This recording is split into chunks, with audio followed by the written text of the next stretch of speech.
सीताराम।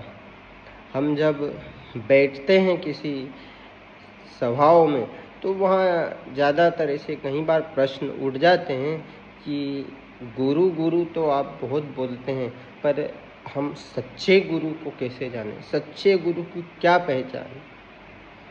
तो हमने इसका जितना हमें गुरुवाणी से प्राप्त हुआ और हमने इसे खुद में भी जांचा तो थोड़ा पता चला, वो आपके सामने थोड़ा सा कम शब्दों में आपके बीच में रखेंगे। क्या है कि गुरु कोई एक गुरु बहुत हो सकते हैं। गुरु आपके जीवन में पल पल पर बहुत गुरु आ सकते हैं। वो निर्जीव वस्तु भी हो सकती है, सजीव भी हो सकती है। गुरु दत्तात्रेय ने 24 गुरु बनाए थे, उसमें से एक वेश्या को भी गुरु बनाया था। अब वेश्या गुरु हो सकती है किसी, पर उन्हें बनाया क्यों? सीखने को मिला उन्हें कुछ, उस वेश्या से उन्हें कुछ सीखने को मिला, उन्होंने उन्हें गुरु बना लिया, मान लिया कि हमारे 24 गुरुओं में से मेरी एक गुरु वेश्या भी है। पर हम आज इस कलयुगी दुनिया में अगर जाएं तो किस प्रकार सच्चे गुरु को जाने पहचाने, तो हमने जितना जांचा उस पर आपको थोड़ा बताने का प्रयास रहेगा कि गुरु एक, हमारे बहुत गुरु हो सकते हैं, पर एक विशिष्टतम झुकाव किसकी ओर है, हमारा एक अलग पड़ाव किसकी ओर जा रहा है हमारा।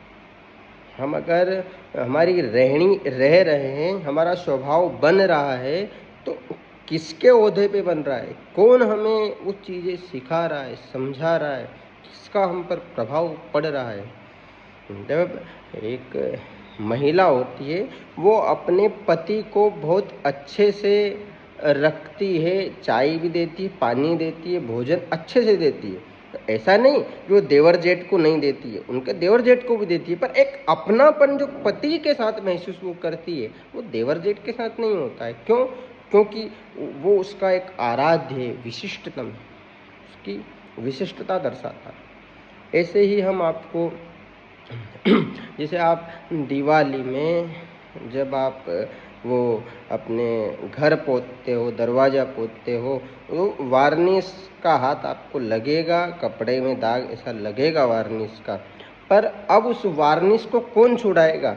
तो कच्चा तेल, जैसे घासलेट बोलते हैं, आजकल तो बंद हो गया, पहले मिलता था, तो उस घासलेट को अगर हम डालते हैं उस कपड़े पर, उस हाथ पर, तो वो तुरंत उसको हटा देता है, तुरंत मात्र 1 सेकंड में उसको हटा देता, ज़्यादा टाइम नहीं लेता। वो थोड़ा सा आप मसोगे आपको हटा देगा वो। तो उस वार्निश अगर हुआ, वार्निश लगा कपड़े हाथों पर, तो उस घासलेट ने हटा दिया।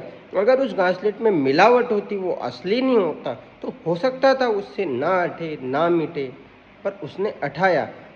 ऐसा का ऐसा जब आप किसी की सभा में बैठो, जब आप किसी को सुनो, किसी को जांचने का प्रयास करो, कहीं जाकर किसी को समझने का प्रयास करो, तो आप उसमें ये देखिए कि तुम्हारे अंदर जो चल रहे थे प्रश्न, आप क्या जानने आए, क्या इसने उन चीज़ों पर खरा उतर के मेरे प्रश्नों का हल कर दिया बिना पूछे?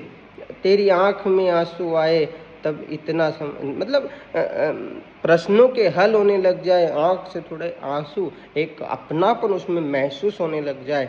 वो कोई भी हो सकता है। देखो, हम फिर कह दें आपसे, आपके रास्ते बहुत हो सकते हैं। वो गुरु फिर एक वेश्या भी हो सकती है, कोई व्यक्ति भी हो सकता है, कोई पशु हो सकता, कुछ भी हो सकता है, कुछ भी।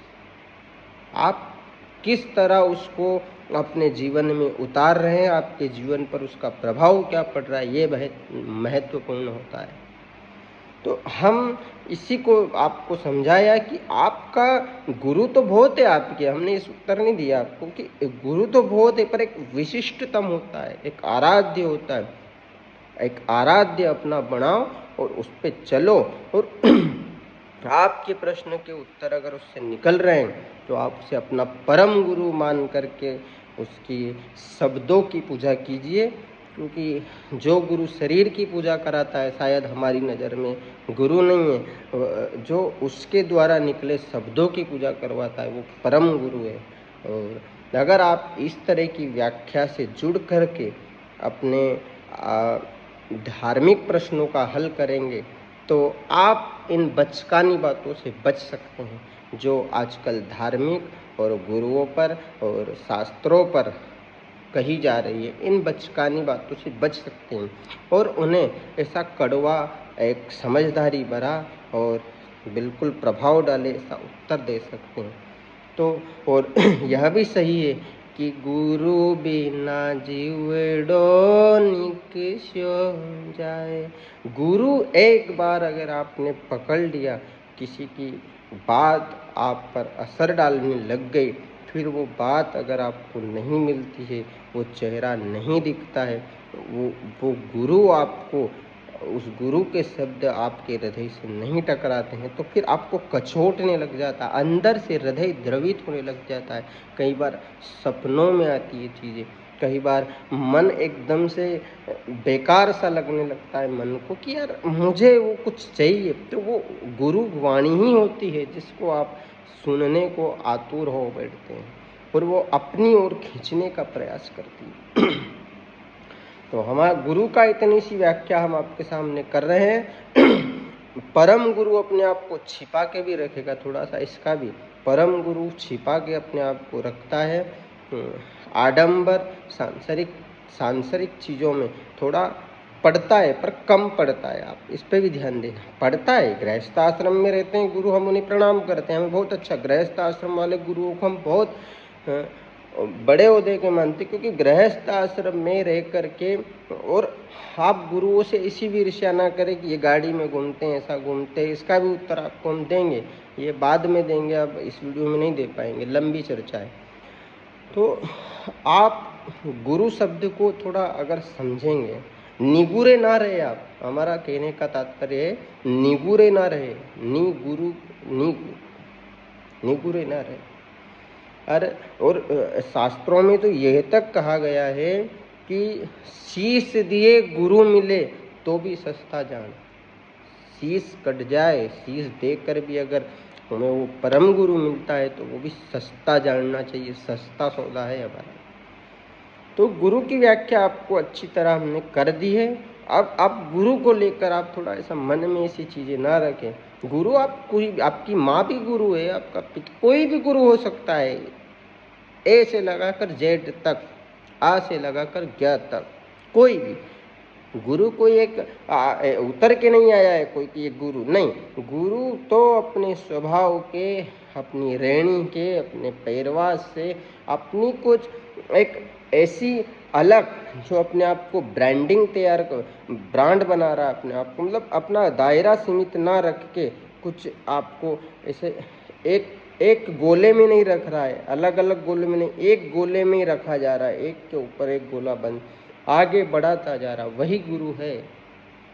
अगर आपका दायरा सीमित गुरु ने कर दिया है तो वह भी थोड़ी सी गलत दृष्टि से देखा जाता है कि ये एक दायरे में रह गए, सीमित व्यक्ति है।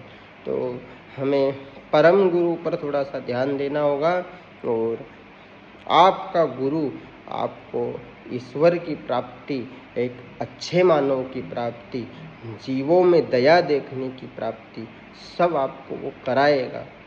और अच्छे मानव की यही पहचान है कि वो गुरु शब्दों पर ध्यान दे, गुरु शरीर पर नहीं, गुरु शब्दों पर ध्यान दे करके अपने जीवन को एक अच्छी लय की ओर ले जाए, जिससे उसके इस संसार में आने के जो अधिक कर्तव्य हैं वो पूरे हो जाएं, यहाँ का जो परिणाम अपना कर एक देखें तो वो पूरा हो जाए।